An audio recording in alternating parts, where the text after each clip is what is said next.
तो हम लोग गैस्ट्रो इंटेस्टिनल सिस्टम के बारे में पढ़ रहे थे, उसका जो फिजियोलॉजी है वो पढ़ रहे थे। प्रीवियस क्लासेस में हमने इंट्रोडक्शन देखा और उसके बाद माउथ एंड सलाइवरी ग्लैंड्स के बारे में पढ़ा। आज जो पढ़ेंगे वो है फिजियोलॉजी ऑफ स्टमक, स्टमक के बारे में जानेंगे।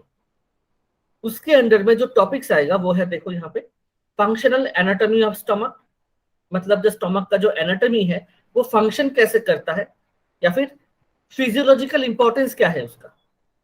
दूसरा जो होगा ग्लैंड्स ऑफ स्टमक या फिर गैस्ट्रिक ग्लैंड्स, स्टमक के एसोसिएटेड जो भी ग्लैंड्स है उसके बारे में हम लोग जानेंगे।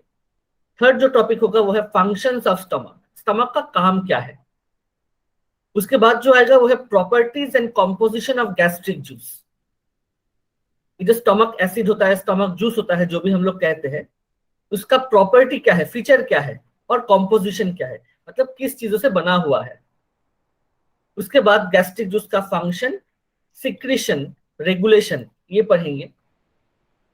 लास्ट में देखेंगे हम लोग कलेक्शन ऑफ गैस्ट्रिक जूस और वो गैस्ट्रिक जूस का एनालिसिस, केमिकल एनालिसिस। ये कुछ टॉपिक हम लोग आज स्टमक के बारे में देखेंगे। तो सबसे पहले हम लोग आते हैं फंक्शनल एनाटॉमी ऑफ स्टमक।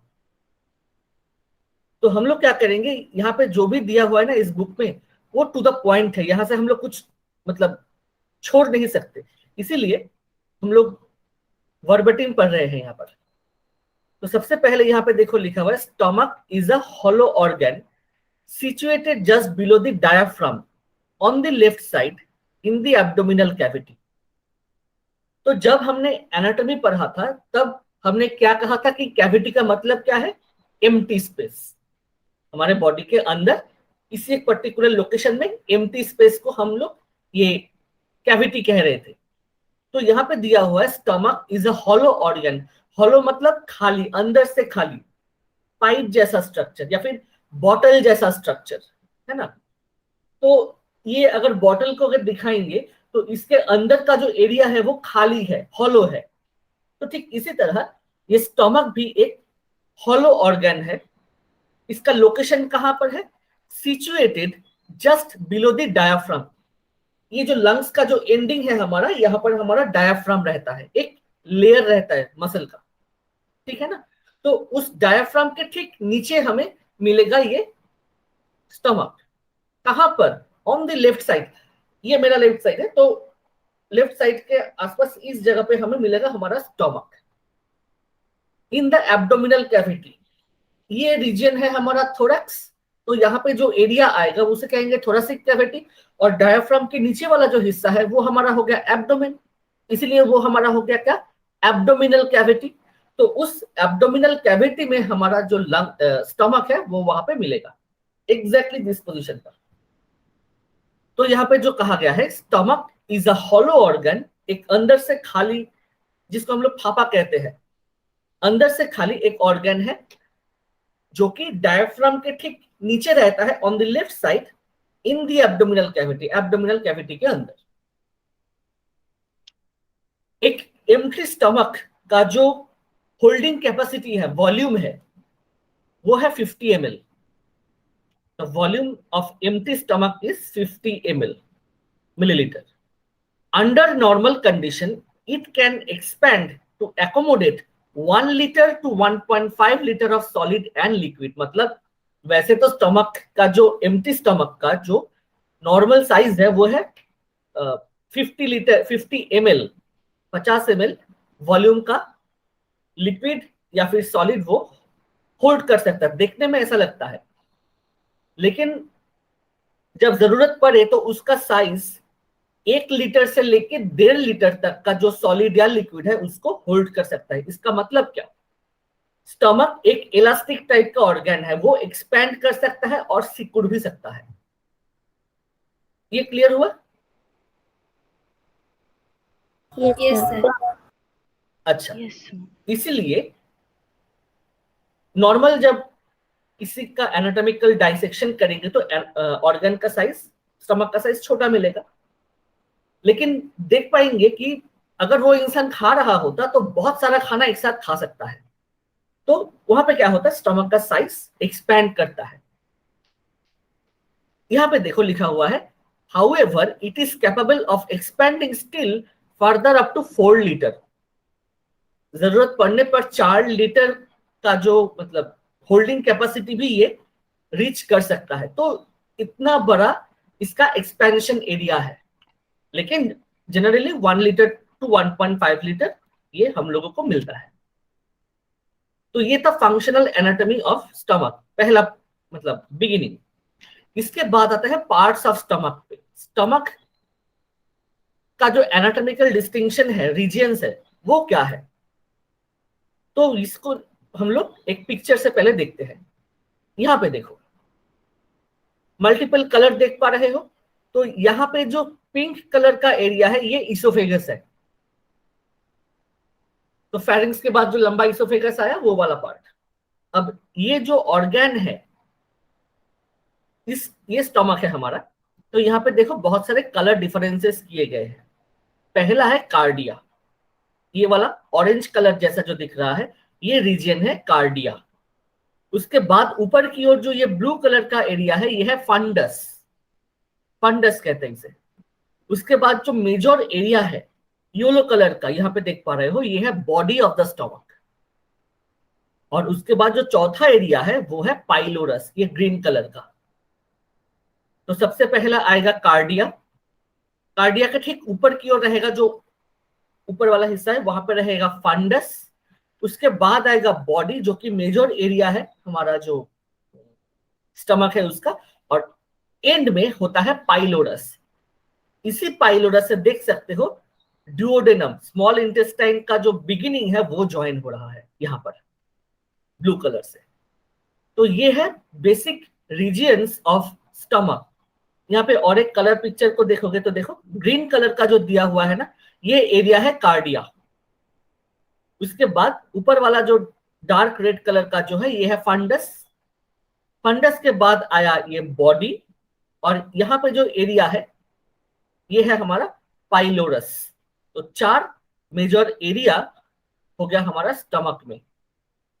तो वही चीज यहाँ पे कहा गया है, देखो in humans stomach has 4 parts. एक है कार्डियक रीजन, एक है फंडस, एक है बॉडी जिसे हम लोग कॉर्पस भी कहते हैं, और पाइलोरिक रीजन या फिर पाइलोरस। ये 4 रीजन क्लियर हुआ पिक्चर में? ये वाला हाँ सर। हाँ। Yes sir. अब देखते हैं कि इस 4 रीजन के बारे में थोड़ा बहुत जानते हैं। पहला कार्डियक रीजन के बारे में आते हैं। Cardiac region is the upper part of the stomach when oesophagus opens. ये स्टमक का सबसे अपर पार्ट है जहां पे इसोफेगस ज्वाइन होता है। तो यहाँ पे पिक्चर में देखो cardia is the upper part of the stomach when oesophagus opens. तो जैसा कहा गया है वैसा पिक्चर में भी दिखाई पड़ रहा है। अच्छा, दूसरा पॉइंट क्या है? The opening is guarded by a sphincter called cardiac sphincter. ये स्फिंक्टर का मतलब क्या है? स्फिंक्टर मीन्स अ डोर, एक दरवाजा है। किस चीज का बना हुआ? मसल का बना हुआ। वहां पे कौन सा मसल है ये एनाटॉमी जब डाइसेक्शन पढ़ेंगे तब हम लोग जानेंगे। लेकिन अभी के लिए जानते हैं कि ये जो पिक्चर में जब जगह देख रहे हैं ना हम लोग, इसोफेगस और जो कार्डियक रीजन का जो इंटरसेक्शन है जहां पे दोनों आके ज्वाइन हो रहा है, वहां पे ना एक गार्ड रहता है, एक दरवाजा रहता है। उस दरवाजे का काम यही है कि इसोफेगस से जो कंटेंट आ रहा है वो स्टमक के अंदर जा पाए, और जरूरत पड़ने पर स्टमक का जो कंटेंट है वो इसोफेगस तक जा पाए। तो both direction, mouth to stomach और स्टमक टू माउथ। तब जरूरत पड़ेगा ये स्फिंक्टर जब हम लोग खाना खा रहे हैं तो वो स्टमक तक जाना है। तो जब इसोफेगस से नॉर्मली इसोफेगस से जब खाना पास ऑन हो रहा है, जब स्टमक के अंदर जाएगा तब वो जो स्फिंक्टर है कार्डियक स्फिंक्टर वो ओपन हो जाएगा। तो वहां से खाना जो है वो स्टमक के अंदर चला जाएगा। और रिवर्स में कब होगा? जब मान लो स्टमक के अंदर ऐसा कुछ चला गया है जो बॉडी के लिए हार्मफुल हो सकता है, और बॉडी चाहता है कि वो बाहर कर दे उसे, वॉमिटिंग, उल्टी आना। तब क्या होता है? तब यही स्फिंक्टर ओपन हो जाता है और स्टमक का जो कंटेंट है वो मुंह से बाहर आ जाता है। ठीक है? तो इस काम को करने के लिए हमारा जो बॉडी में एक गेट बनाया हुआ है जो कि यहाँ पे देखो कार्डियक स्फिंक्टर कहा गया है। The opening is guarded by a sphincter called cardiac sphincter. तो स्फिंक्टर का जो मतलब है वो है एक दरवाजा, gate. which opens only towards stomach, यहाँ पे बोला गया है which opens only towards stomach, इसीलिए कहा गया है क्योंकि हम लोग यहाँ पे फिजियोलॉजी पढ़ रहे हैं, नॉर्मल, ठीक है। लेकिन अगर मेरे बॉडी में कुछ पैथोलॉजिकल स्टेट डेवलप हो रहा है या फिर कुछ डिजीज या फिर क्या कहेंगे स्टमक में कोई प्रॉब्लम हो रहा है, फिजियोलॉजी का उल्टा, तब क्या होगा, वो ओपन होगा और वो एज ए वॉमिटिंग प्रोसेस वो फूड मटेरियल थ्रू उसके थ्रू बाहर आ जाएगा। इस पोर्शन को हम लोग कार्डियक एंड भी कहते हैं। This region is known as cardiac end. तो क्लियर हुआ। तो cardiac region is the upper part of the stomach, जहां पे इसोफेगस ओपन होता है या फिर इसोफेगस और स्टमक का जॉइनिंग रीजन है। उस जॉइनिंग रीजन में एक गार्ड होता है जिसका नाम है कार्डियक स्फिंक्टर, और उस पर्टिकुलर एरिया को, कार्डियक रीजन को हम लोग कार्डियक एंड भी कहते हैं। दूसरा जो आता है वो है फंडस, जो हमने कहा वो ब्लू वाला हिस्सा ऊपर में एकदम कोने में। तो fundus is a small dome shape structure, dome मतलब ऐसा राउंड शेप स्ट्रक्चर होता है, तो उसे कहते हैं fundus is a small dome shape structure. It is elevated above the level of oesophageal opening. Elevated मतलब ऊपर की ओर, ऊपर की ओर बना हुआ है, एलिवेटेड। कहां पे? Above the level of oesophageal opening. यहां पे देखो, ये जो पार्ट है जहां पे इसोफेगस और जो कार्डिया है वो ज्वाइन हो रहा है, मतलब कार्डियक स्फिंक्टर जहां पर है उसके ठीक ऊपर की ओर से स्टार्ट होता है। देखो यहाँ पे, अगर ये मेरा कार्डियक रीजन है या फिर कार्डियक ओपनिंग जो यहाँ पे है, उसके ऊपर की ओर ये फंडस है, तो एलिवेटेड, ऊपर की ओर। तो यहाँ पे जो कहा गया है, fundus is a small dome like structure, it is elevated above the oesophageal lining. उसके बाद क्या है? बॉडी, जो कि स्टमक का मेजर हिस्सा है, बॉडी और कॉर्पस। देखो यहाँ पे कहा गया है कि body is the largest part of the stomach. ये स्टमक का लार्जेस्ट पार्ट है और 75 से 80% जो रीजन है स्टमक का वो बॉडी का है। It extends from just below the fundus up to the pyloric region, मतलब ये फंडस के ठीक नीचे की ओर से स्टार्ट होता है, या फिर फंडस का जो लोअर बॉर्डर है वहां से स्टार्ट होकर पाइलोरस के स्टार्टिंग तक वो होता है। पिक्चर में थोड़ा एक बार देख लेते हैं। तो देखो, फंडस के ठीक नीचे से बॉडी स्टार्ट हो रहा है। इसमें देखो, फंडस के नीचे से बॉडी का जो रीजन है वो स्टार्ट हो रहा है और कहां तक जा रहा है? पाइलोरस तक जा रहा है। पाइलोरस के बिगिनिंग तक ये बॉडी का एरिया है, और ये जो टोटल एरिया है ये अप्रोक्सीमेटली 75% से लेके 85%, सॉरी 80% तक फैला हुआ है। तो हम लोग कह सकते हैं कि majority of the structure of stomach contains the body. उसके बाद आता है पाइलोरिक रीजन पर, पाइलोरिक रीजन पर ये जो एंडिंग पोर्शन है, ये वाला पोर्शन, इस पिक्चर में हम लोग डायरेक्टली ग्रीन कलर से देख पा रहे हैं और उसको हम लोग पाइलोरस कह रहे हैं या फिर पाइलोरिक रीजन कह रहे हैं। अब यहाँ पे देखेंगे कि ये पाइलोरस या पाइलोरिक रीजन को हमने डिफरेंट पार्ट्स में डिवाइड कर लिए हैं फॉर आवर इजी अंडरस्टैंडिंग। यहाँ पे देखो लिखा हुआ है कि पाइलोरिक रीजन और पाइलोरस हैज टू पार्ट्स, दो हिस्सा है इसका। एक है एंट्रम और एक है पाइलोरिक कैनाल। तो इसमें दो जगह हम लोग दे रहे हैं, एक है एंट्रम और एक है pyloric canal. The body of the stomach ends in antrum, मतलब जहां पर स्टमक का जो बॉडी है वो एंड हो रहा है, मतलब पाइलोरस का या फिर पाइलोरिक रीजन का जब बॉडी रीजन के साथ जो जंक्शन है ना, वो पार्ट है एंट्रम। तो यहां पे देखो लिखा हुआ है junction between body and antrum is marked by N angular notch. यहां पे देखो पिक्चर में, ये देखो, ये एक है डार्क पर्पल कलर और एक है ब्लू कलर से दिया हुआ। तो ये टोटल रीजन मेरा है पाइलोरिक रीजन। अब यहाँ पे क्या कहा हमने कि जो बॉडी है बॉडी और पाइलोरस का जो ज्वाइनिंग रीजन है, उस रीजन का नाम हमने क्या कहा, पाइलोरिक एंट्रम। तो ये जो पर्पल कलर का जो डिस्टिंक्शन किया हुआ एरिया है, ये है मेरा पाइलोरिक एंट्रम का रीजन। अब यहां पे देखो कहा गया है कि junction between body and antrum is marked by N angular notch. Notch मतलब हुक जैसा स्ट्रक्चर, एक ऐसा हुक जैसा स्ट्रक्चर जो एंगल किया हुआ है, उसका नाम क्या है, इंसिस्यूरा एंगुलरिस। जब एनाटॉमी पढ़ेंगे तब इंसिस्यूरा एंगुलरिस का नाम क्यों दिया गया है, इसका मीनिंग क्या है, वो हम लोग जानेंगे। अभी के लिए ये नाम थोड़ा याद करके रखो, इंसिस्यूरा एंगुलरिस। डरने की कोई बात नहीं है, ये बहुत ही इजी हो जाएगा जब एनाटॉमी पढ़ेंगे। तो यहाँ पे देखो, ये जो जंक्शन है, यहाँ पे एक नॉच जैसा है, angular notch, bend like structure. तो वहां पे देखो लिखा हुआ है एंगुलर इंसिस्योर या फिर इंसिस्यूरा एंगुलरिस। ये जो पॉइंट है ये है तुम्हारा इंसिस्यूरा एंगुलरिस।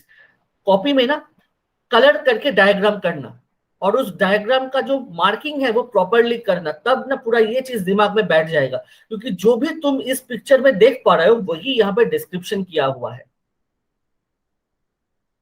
उसके बाद देखो, antrum is continued as a narrow canal. Canal मतलब एक पाइप जैसा स्ट्रक्चर, कैनाल मतलब और तरह से रास्ता, रोड।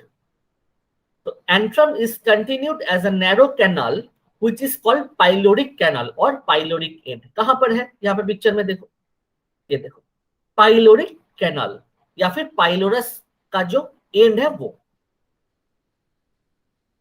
तो यहाँ पे तीन इंपॉर्टेंट पार्ट हो गया। अगर हमें कहा गया कि पाइलोरिक रीजन को डिस्क्राइब कीजिए, तो हमें कहना पड़ेगा कि पाइलोरिक रीजन जो है या फिर पाइलोरस जो है, इसको हम दो बेसिक डिविजन कर सकते हैं। पहला होगा पाइलोरिक एंट्रम, जो कि ये पर्पल कलर का है, और उसके बाद जो एरिया है उसे कहते हैं पाइलोरिक कैनाल।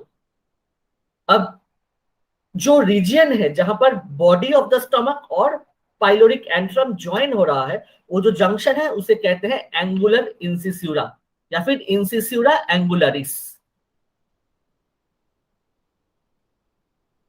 यहाँ पे देखो, pyloric canal opens into first part of small intestine called duodenum. जैसा मैंने पहले भी कहा था कि हमारा जो स्मॉल इंटेस्टाइन है वो तीन हिस्सा है उसमें, डुओडेनम, इलियम, जेजुनम।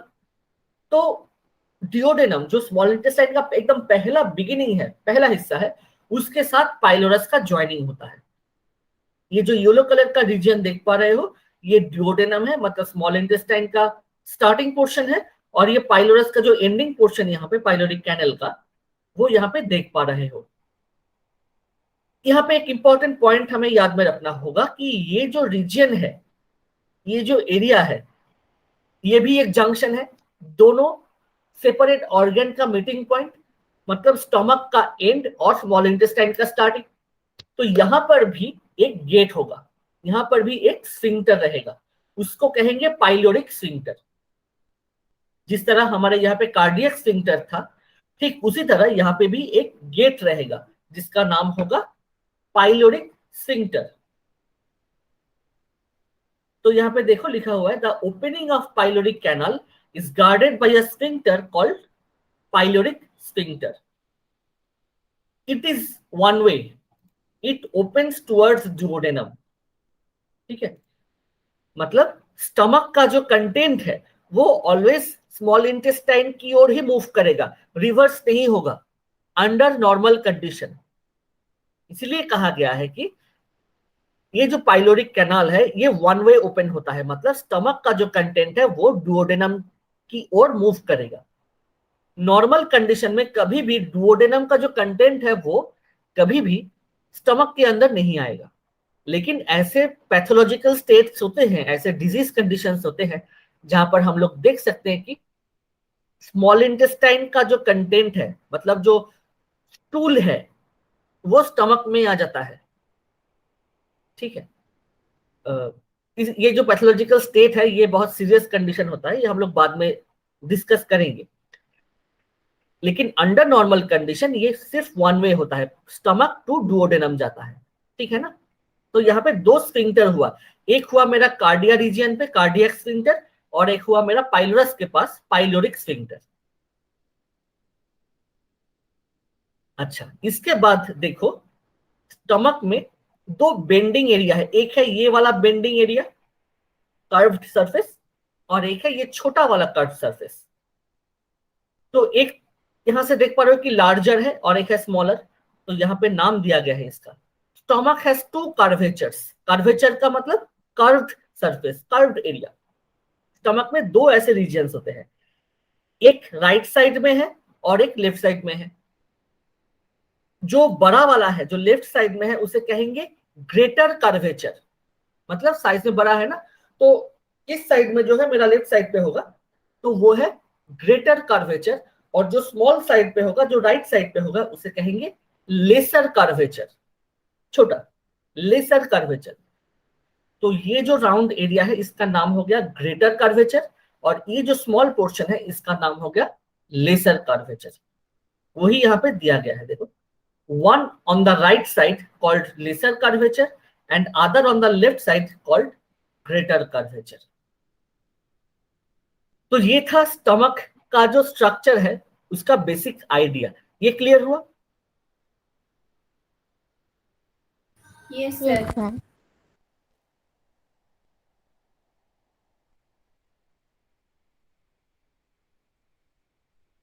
हेलो? হ্যাঁ স্যার ক্লিয়ার হয়েছে। হ্যাঁ अच्छा, স্যার। ठीक है। Sir. उसके बाद देखो, अब आते हैं स्ट्रक्चर ऑफ स्टमक वॉल। इसका सिमिलरिटी है तुम्हारा वो जो हम लोग जीआई ट्रैक्ट पढ़े थे, ये तो जीआई ट्रैक्ट का ही पार्ट है ना, तो जीआई ट्रैक्ट का जो 4 वॉल लेयर हमने पढ़ा था वही है ये। तो स्ट्रक्चर ऑफ स्टमक वॉल में क्या कहेंगे, इसका 4 लेयर है। इसका पिक्चर अब देखेंगे तो पता चल जाएगा, ये वाला पिक्चर जो हमने पढ़ा था फर्स्ट लेक्चर में। Yes, sir. तो Yes. हाँ, तो यहाँ पे आउटर सेरस लेयर, बाहर की ओर से हम लोग बोल रहे हैं, इनसाइड आउट नहीं, आउटसाइड इन। तो आउटर सेरस लेयर, फिर आते हैं मस्कुलर लेयर, फिर आते हैं सब म्यूकस लेयर, और उसके बाद है इनर म्यूकस लेयर। तो वही कहा गया है, बाहर है एकदम सेरस लेयर, ये वाला एडवेंटिशिया, उसके बाद है मस्कुलरिस, उसके बाद है सब म्यूकोसा, उसके बाद है अंदर है म्यूकोसा, ये वाला देखो टोटल म्यूकोसा लेयर है।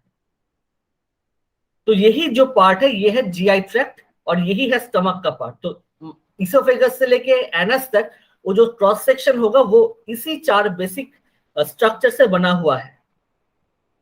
डिफरेंस क्या होगा, वहां पे कौन कौन सा ग्लैंड्स प्रेजेंट है, कौन कौन से टाइप का सेल प्रेजेंट है, ये डिफरेंट है वहां पर। तो यह इसलिए यहां पे कहा गया है कि stomach wall is formed by 4 layers of structure. एकदम बाहर की ओर आउटर सेरस लेयर, उसके ठीक नीचे मस्कुलर लेयर है, 2 लेयर है मसल का, एक है सर्कुलर एक है लॉन्गिट्यूडिनल। उसके बाद क्या है, सब म्यूकस लेयर, म्यूकोसा सब म्यूकोसा। उसके बाद है इनर म्यूकस लेयर जिसे हम लोग म्यूकोसा कहते हैं, ये वाला। तो एकदम पिंक वाला जो रीजन डार्क देख पा रहे हो वो है एकदम अंदर का लेयर। उसके बाद पिंक कलर का देख पा रहे हो, स्ट्रॉबेरी कलर का, उसको हम लोग कह रहे हैं लैमिना प्रोप्रिया। और उसके अंदर एक लेयर है मसल का जिसको हम लोग कह रहे हैं कि मस्कुलरिस म्यूकोसा। इन तीनों को मिलाकर हमारा म्यूकोसा बना था। म्यूकोसा के ठीक बाहर की ओर है हमारा और एक स्ट्रॉबेरी कलर का एरिया, वो है सब म्यूकोसा। बाहर 2 मसल लेयर होते हैं, एक है सर्कुलर एक है लॉन्गिट्यूडिनल। तो वो है मस्कुलरिस इंटरनल एंड एक्सटर्नल, और उसके बाहर जो होता है वो है तुम्हारा ये एडवेंटिशिया, जो हम लोग यहाँ पे आउटर सेरस लेयर करके बोल रहे थे, ये वाला। इसके बाद आते हैं स्ट्रक्चर ऑफ गैस्ट्रिक ग्लैंड्स। ये इंपॉर्टेंट है, मतलब सभी इंपॉर्टेंट है, ये पार्ट डिस्टिंग्विश करेगा different parts of GI tract के साथ। तो स्ट्रक्चर ऑफ गैस्ट्रिक ग्लैंड इस स्टमक के हिसाब से हमें याद रखना होगा। और एक बात मैं कह दूं कि जब भी हम लोग स्टमक के बारे में बात करेंगे तो वहां पे यही वर्ड यूज होगा, गैस्ट्रो या गैस्ट्रिक, क्योंकि लैटिन या ग्रीक में गैस्ट्रो जो वर्ड है उसका मतलब है स्टमक। इसलिए जहां पे भी गैस्ट्रो या गैस्ट्रिक वर्ड हम लोग देखेंगे, हमको समझ लेना है कि वहां पे स्टमक के बारे में बात हो रहा है या फिर ओवरऑल डाइजेस्टिव सिस्टम के बारे में बात हो रहा है। तो यहाँ पे गैस्ट्रिक ग्लैंड में सबसे पहले है फंडिक ग्लैंड। तो जब फंडिक ग्लैंड हम लोग कह रहे हैं, इससे हमें क्या पता चलेगा, ये जो ग्लैंड्स है ये फंडस रीजियन में प्रेजेंट है। उसके बाद देखो यहाँ पे सेकंड कहा गया कि पाइलोरिक ग्लैंड, इसका मतलब जो भी ग्लैंड के बारे में हम लोग कहेंगे वो पाइलोरस रीजन में प्रेजेंट है। उसके बाद है कार्डियक ग्लैंड। कार्डियक ग्लैंड मतलब जो वो स्टमक का जो कार्डिया रीजन है वहां पर प्रेजेंट है ये ग्लैंड्स। और चार नंबर है एंटेरो एंडोक्रीन सेल्स, ये हम लोग देखेंगे। तो सबसे पहले आते हैं फंडिक ग्लैंड्स पर, जो फंडस में प्रेजेंट होता है। तो fundic glands are considered as typical gastric gland, मतलब टिपिकल मतलब कैरेक्टरिस्टिक ग्लैंड ऑफ स्टमक। या फिर अगर स्टमक का जो ग्लैंड्स है उसके बारे में सोचेंगे तो सबसे पहले इस फंडिक ग्लैंड्स के बारे में ही सोचेंगे। These glands are long and tubular, लंबा होता है और ट्यूब जैसा स्ट्रक्चर होता है। Each gland has 3 parts, इस ग्लैंड में 3 हिस्सा होता है, एक है बॉडी, एक है नेक और एक है इस्थमस। ये चीज क्या है हम लोग अभी देखेंगे। तो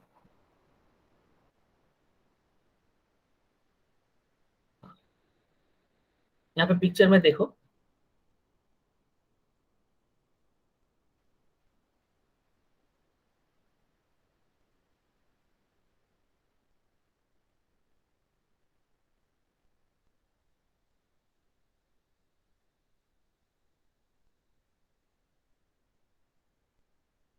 ये वाला पिक्चर क्लियर है, देख पा रहे हो पिक्चर? Yes sir. अच्छा, तो ये जो एरिया है ये स्टमक का इनसाइड लेयर है। देखो लिखा हुआ है म्यूकोसा, सब म्यूकोसा, मस्कुलरिस, सेरोसा। तो ये बाहर वाला जो एरिया है ये है स्टमक के एकदम बाहर की ओर जो रीजन है वो। अब यहाँ पे ये जो स्ट्रक्चर देख पा रहे हो वो, ये जो एरिया है इसका एनलार्जमेंट पोर्शन है। यहाँ पे बहुत सारे नाम दिए गए हैं, enteroendocrine cell, chief cell, gastric gland, gastric pit, ऐसे करके नाम यहाँ पे बहुत सारा दिया गया है। तो यहाँ पे देखो लिखा हुआ है कि सेल्स ऑफ फंडिक ग्लैंड्स, मतलब ग्लैंड्स तो बहुत सारे सेल्स बना के ही बने हैं। तो वहां पे जो सेल्स है वो कौन कौन से है, वहां पे है चीफ सेल्स और पेप्सिनोजेन सेल्स। दूसरा है पैराइटल सेल्स या फिर ऑक्सिंटिक सेल्स भी कहते हैं। उसके बाद है म्यूकस नेक सेल्स। उसके बाद है एंटेरोक्रोमाफिन सेल्स, ईसी, या फिर एंटेरोक्रोमाफिन लाइक सेल्स, ईसीएल। इसका मतलब है ये जो फंडिक ग्लैंड्स के बारे में हम बात कर रहे हैं उसका जो टोटल स्ट्रक्चर है वो इस 5 टाइप के सेल्स से बना हुआ है। एक मिनट देखते हैं कि यहाँ पे प्रॉपर स्ट्रक्चर दिया हुआ है नहीं।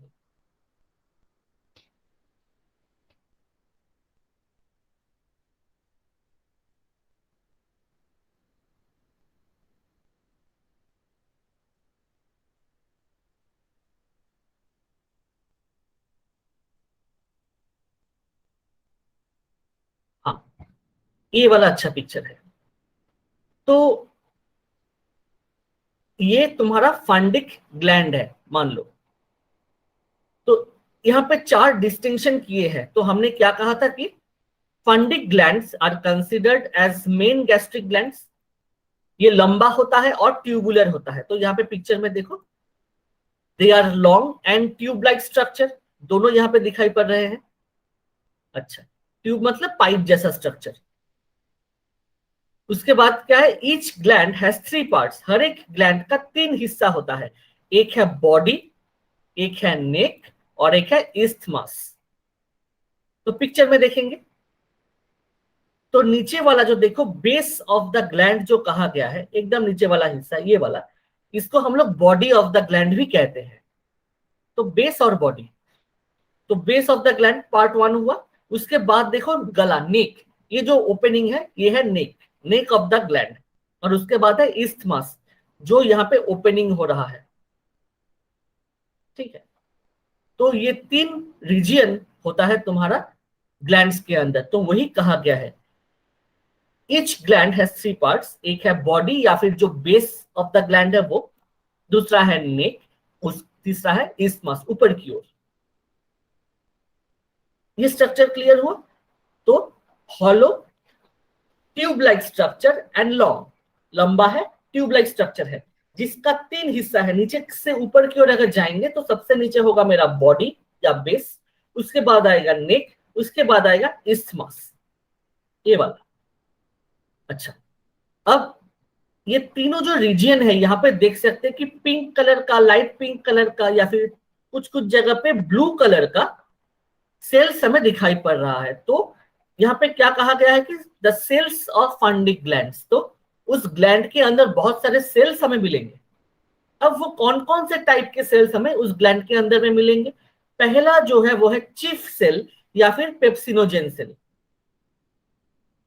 ये वाला। दूसरे टाइप का सेल जो मिलेगा वो है पैराइटल सेल या फिर ऑक्सिंटिक सेल, दोनों सेम ही चीज का नाम है, पैराइटल सेल या ऑक्सिंटिक सेल। 3 नंबर जो है वो है mucus neck cells. Mucus cell है जो नेक रीजियंस पर प्रेजेंट है, स्टमक का, स्टमक का मतलब उस ग्लैंड का। उसके बाद जो है enterochromaffin cell, EC, capital E capital C से बोला जाता है, एंटेरोक्रोमाफिन सेल, या फिर कलशिट की सेल्स कहा जाता है। तो ये नाम ज्यादा याद रखो, एंटेरोक्रोमाफिन, ईसी। उसके बाद आता है एंटेरोक्रोमाफिन लाइक, ईसीएल सेल्स। तो पिक्चर में थोड़ा इसका डिविजन देख लेते हैं। यहाँ पे जो ब्लू कलर से डिनोट किया गया है, ये सारे के सारे है तुम्हारा पेप्टिक सेल या फिर ऑक्सिंटिक सेल, सॉरी चीफ सेल, ये वाला पेप्टिक सेल, ये पिक्चर में दे दूंगा। उसके बाद देखो ये जो डार्क पिंक कलर का है वो है पैराइटल सेल। उसके बाद है नेक म्यूकस सेल, ये जो हल्का कलर का है, और एंटेरो एंडोक्रिन सेल्स इसके नीचे है। ऊपर में यहाँ पे मिलेगा पैराइटल सेल्स ज्यादा रहेगा। ब्लू कलर का जो एकदम है लाइट ब्लू कलर का वो टोटल पैराइटल सेल्स है। ठीक है, मिक्सचर है। तो एक अच्छा पिक्चर अगर देखेंगे, ये देखो, यहाँ पे देखो, यहाँ पे नेक रीजियन है, isthmus है, बेस है, या फिर जो हम लोग कह रहे थे बॉडी, पैराइटल सेल्स है, म्यूकस नेक सेल्स है, एंटेरो एंडोक्रिन सेल्स है। ठीक है ना? तो यहाँ पे बहुत सारे सेल्स का नाम हमने देखा।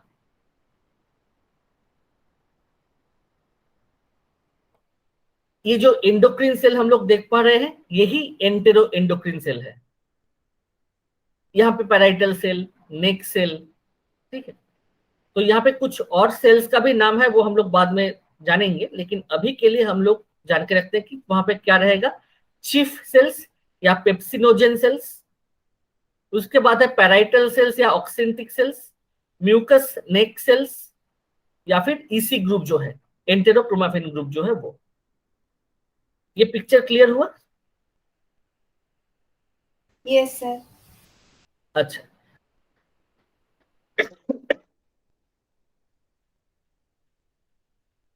ये भी देखो यहाँ पर। तो mucus neck cell, parietal cell, chief cell, और यहाँ पे एंटेरो एंडोक्रिन सेल, जिसको हम लोग जी सेल्स भी कह रहे हैं।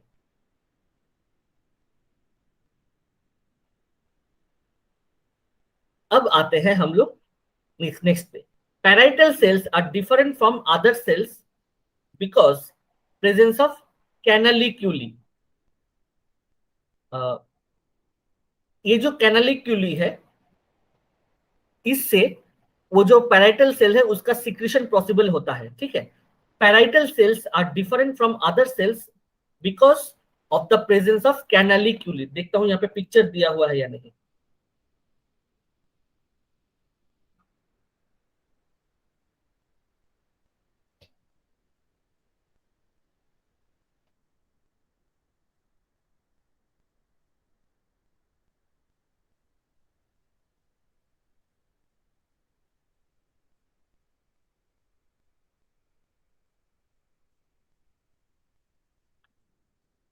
सब जगह पे ना ठीक से पिक्चर दिया हुआ नहीं रहता है।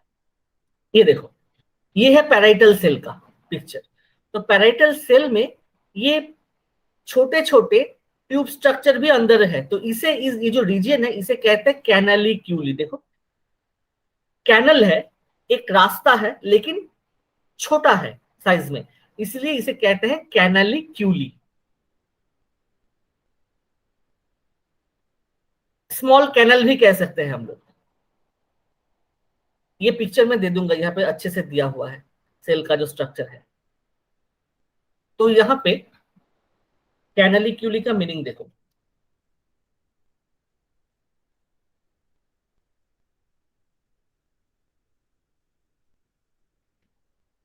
यहाँ पे देखो, अ माइन्यूट कैनल इन अ बॉडीली स्ट्रक्चर, मतलब पतला रास्ता, पतला पाइप जैसा स्ट्रक्चर, पतला रास्ता एक किसी भी स्ट्रक्चर के अंदर, इसलिए कैनालिक्यूली कहा गया है।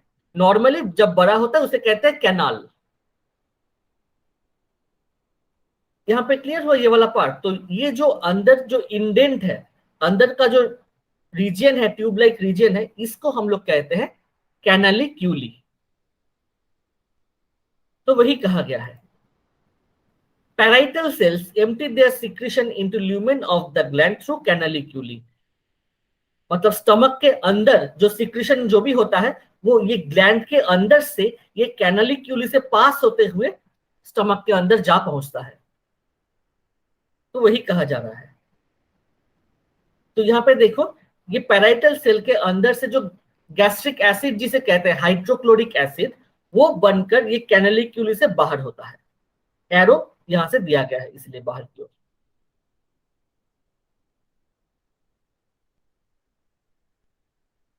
उसके बाद है pyloric gland. Pyloric gland are short, tortuous in nature. Tortuous माने जिगजैग, ठीक है, up and down structure, pyloric gland. These glands are formed by G cells, mucus cells and enterochromaffin cells.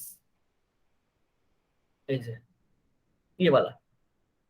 तो फंडिक ग्लैंड्स में बहुत सारे sales हमें मिला, लेकिन पाइलोरिक ग्लैंड में बहुत सारे सेल्स वहां से कम हो गए। सिर्फ कौन कौन सा होगा? जी सेल्स रहेगा, म्यूकस सेल्स रहेगा और एंटेरोएंडोक्रिन या फिर ईसीएल रहेगा। वहां पे हमारा चीफ सेल या फिर पैराइटल सेल्स ऐसे नहीं रहते।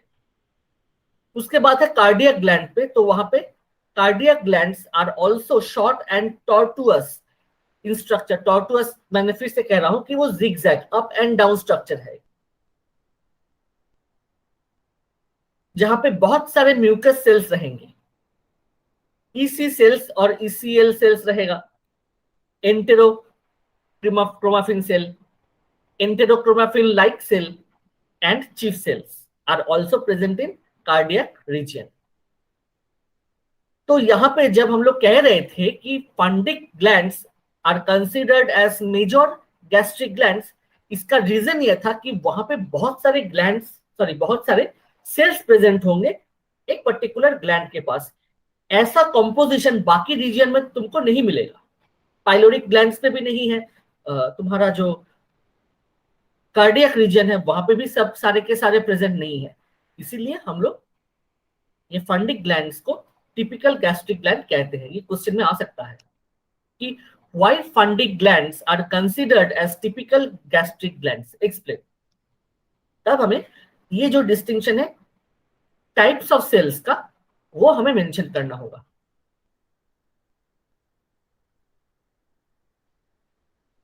ठीक है। तो यहां पे लास्ट में हम लोग कह रहे थे कि एंटेरोएंडोक्रिन सेल्स, ये होता है हार्मोन सिक्रेटिंग सेल्स। ये हार्मोन सिक्रेट करते हैं। जो कि स्टमक के लिए इंपॉर्टेंट है, या फिर गैस्ट्रिक रेगुलेशन के लिए, या फिर डाइजेस्टिव प्रोसेस के लिए कुछ हार्मोन्स जो इंपॉर्टेंट है, तो वो जो हार्मोन्स है वो एंटेरो एंडोक्रिन सेल्स ग्रुप जो है वो रिलीज करते हैं। जैसे यहाँ पे कुछ ग्लैंड्स का नाम दिया गया है, जैसे G cells, EC cells, ECL cells, जो हमने वहां पे अभी भी पढ़ा। तो ये क्लियर हुआ। यहाँ पे एक इंपॉर्टेंट पॉइंट देखो, जो सेल्स के बारे में हमने अभी भी पढ़ा उसका काम क्या है, वो कौन सा केमिकल सिक्रेट करता है वहां पर। तो जो चीफ सेल्स है वो क्या करता है, पेप्सिनोजेन एक केमिकल होता है उसको बनाता है, रेनिन बनाता है, लाइपेस बनाता है, जेलाटिनेस बनाता है, और यूरेस भी इसको बनाता है। तो चीफ सेल्स जो है वो इन सारे केमिकल्स को रिलीज करता है स्टमक के अंदर, या फिर बनाता है। ये बहुत ही इंपॉर्टेंट है, किसी भी एग्जाम में, वाइवा में, कहीं पे भी जाओ ये सवाल पूछ सकता है। उसके बाद आएगा पैराइटल सेल्स। पैराइटल सेल्स में हमें दो चीज मिलेंगे, एक है हाइड्रोक्लोरिक एसिड और एक है इंट्रिंसिक फैक्टर। तो स्टमक जो एसिड है ना, वो हमारा हाइड्रोक्लोरिक एसिड है, और वो पैराइटल सेल्स की वजह से होता है। थर्ड जो ग्रुप है वो है म्यूकस नेक सेल्स। वहां से म्यूकस के लिए जो म्यूसिन है वो म्यूसिन रिलीज होता है। हमारे बॉडी में जहां पे हमने कहा कि जी सेल्स प्रेजेंट है, वो एक टाइप का हार्मोन है गैस्ट्रिन, वो गैस्ट्रिन हार्मोन रिलीज करता है। ये बहुत ही इंपॉर्टेंट है। हम जो जब इनडाइजेशन पढ़ेंगे, या फिर जो एसिड रिफ्लक्स होता है, खट्टा डकार आना, ये सारा जो डिजीज है वो हम लोग जब पढ़ेंगे तब गैस्ट्रिन का जो काम है, हाँ, फिर हाइड्रोक्लोरिक एसिड के साथ उसका रिलेशन क्या है वो जानेंगे। तो जो जी सेल्स है वो बनाता है गैस्ट्रिन, एक हार्मोन। उसके बाद है एंटेरोक्रोमाफिन सेल्स, ईसी सेल्स। वो क्या करता है, ये जो सेरोटोनिन है, ये सेरोटोनिन एक हार्मोन है, ये रिलीज करता है। उसके बाद एंटेरोक्रोमाफिन लाइक सेल्स, वो एक टाइप का केमिकल रिलीज करता है जिसका नाम है हिस्टामिन। तुम लोगों ने सुना होगा एंटीहिस्टामिन ड्रग, एलर्जी जब किसी को होता है तब वो मेडिसिन दिया जाता है, एंटीहिस्टामिन्स। तो ये जो सेल्स है, क्योंकि हम लोग फिजियोलॉजी पढ़ रहे हैं, तो उसका फंक्शन या फिर क्या क्या कंपोनेंट वो बनाता है, दैट इज वेरी इंपॉर्टेंट। तो टेबल 38.1 इज वेरी इंपॉर्टेंट।